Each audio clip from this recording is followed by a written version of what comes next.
Bom dia, colegas da mesa. Eu sou Catarine e trago para vocês as principais notícias do mercado financeiro para hoje, quarta-feira, 19 de fevereiro de 2025. Bom, falando um pouco do último pregão, ontem o Ibovespa encerrou com uma leve queda de 0,02% a 128.531 pontos, em um dia marcado pela volatilidade. Com uma agenda econômica esvaziada aqui no Brasil, o cenário exterior dominou a atenção dos investidores. O mercado esteve focado nos possíveis desdobramentos tarifários e na estratégia do Fed para a taxa de juros após recente queda nos rendimentos dos Treasuries. Além disso, a possibilidade do fim da guerra na Ucrânia segue no radar, sem grandes repercussões políticas ou dados econômicos relevantes para impulsionar as apostas. Então, o movimento do mercado acabou também sendo ditado pelo desempenho das empresas, que inclusive a valorização nos preços internacionais do petróleo impulsionaram as ações da Petrobras. O minério de ferro também teve alta, favorecendo a Vale. Porém, por outro lado, o Grupo Pão de Açúcar figurou entre os destaques negativos do índice após o JP Morgan rebaixar a recomendação da ação de neutra para venda. Segundo os analistas do banco, apesar dos avanços no resultado operacional da empresa, apoiado pela revisão do sortimento e operações mais enxutas, há preocupações com a geração de caixa e também da alavancagem. Esse pessimismo do grupo do Pão de Açúcar refletiu nos papéis do Açaí, que acompanharam a queda.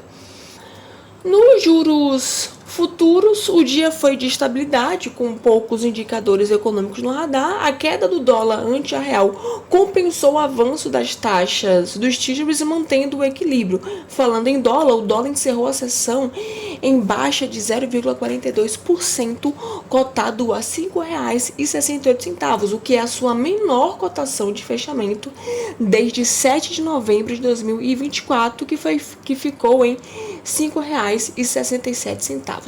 No acumulado de 2025, a moeda norte-americana já registra uma queda de 7,93%. O fortalecimento do real foi impulsionado pela forte demanda no leilão de NTN-Bs. Indicou um possível aumento na compra desses papéis por investidores estrangeiros e reforçou o fluxo de capital para o país. Além disso, a alta procura por bonds emitidos pelo Tesouro Nacional sinalizou um interesse crescente dos investidores globais pelo Brasil. Nesse contexto, o real teve o segundo melhor desempenho frente ao dólar entre as 33 moedas mais líquidas, ficando atrás apenas do peso colombiano.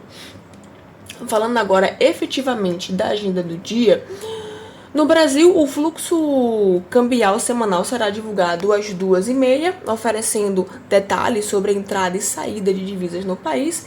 Além disso, após o fechamento, serão conhecidos os desempenhos do quarto trimestre da Vale e do Banco do Brasil, com destaque para a Vale, porque os dados operacionais que foram divulgados no final de janeiro agradaram analistas e investidores, pois não trouxeram surpresas negativas. As quedas apresentadas eram amplamente esperadas e os resultados financeiros do último trimestre do ano devem seguir essa linha, refletindo inclusive a fraqueza na economia chinesa. Espera-se uma queda nas principais linhas da mineradora, com menores volumes de vendas e também a queda nas cotações do minério de ferro. É interessante falar também que o mercado deve acompanhar a denúncia do ex-presidente Jair Bolsonaro, acusado de ser líder de uma tentativa de golpe de Estado pela PGR. Nos Estados Unidos, o principal evento do dia será justamente a divulgação da ata da última reunião do Fed, programada para 4 horas da tarde. O texto da ata deve, inclusive, reforçar a cautela quanto à flexibilização da política monetária, que já vem até sendo antecipada pelos membros do Fed. As incertezas sobre o impacto inflacionário das tarifas de Trump adiaram para setembro as chances de um único corte de juros este ano, elevando as apostas em uma alta das taxas americanas e impulsionando o dólar. Ontem, inclusive, os Estados Unidos e a Rússia se reuniram para discutir a guerra na Ucrânia, com o secretário de Estado Marco Rubio afirmando que as sanções contra a Rússia vão permanecer até que se alcance um acordo de paz. Também nesse campo geopolítico e econômico, o presidente dos Estados Unidos mencionou a intenção de impor tarifas de 25% sobre os automóveis, semicondutores e produtos farmacêuticos, com um anúncio oficial previsto ainda para a próxima semana. Vale lembrar que desde janeiro Trump já anunciou tarifas recíprocas para parceiros comerciais e uma tarifa de 25% sobre o aço e o alumínio importados para os Estados Unidos. Na Europa, os mercados apresentam um desempenho misto, refletindo também essa tarifa sobre automóveis, com Mercedes e BMW reagindo negativamente, mas também os investidores acompanham os resultados trimestrais de empresas como Philips e Carrefour, sendo que o HSBC reportou um lucro anual ligeiramente abaixo da expectativa e, inclusive, a inflação no Reino Unido subiu mais do que o esperado, subiu para 3% em janeiro. Por fim, falando do mercado asiático, as bolsas fecharam também sem direção única, pressionadas pelas tensões comerciais e essas incertezas geopolíticas. Essas tarifas do Trump sobre automóveis, semicondutores e as importações farmacêuticas intensificaram ainda mais essa disputa comercial global.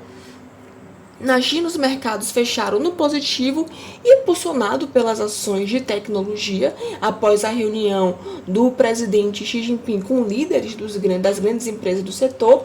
Xangai e Shenzhen registraram alta, enquanto o índice japonês, o Nikkei, caiu pressionado pelas ações das montadoras como Honda e Toyota após essa ameaça do Trump sobre as tarifas de importações de carros.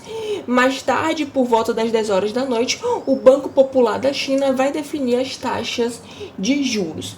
Sobre as commodities, o preço do petróleo segue em alta devido a interrupções no fornecimento e as cotações no minério de ferro na China se valorizarem, impulsionadas pelas expectativas de uma demanda mais aquecida. Bom, desejo a todos uma excelente quarta-feira.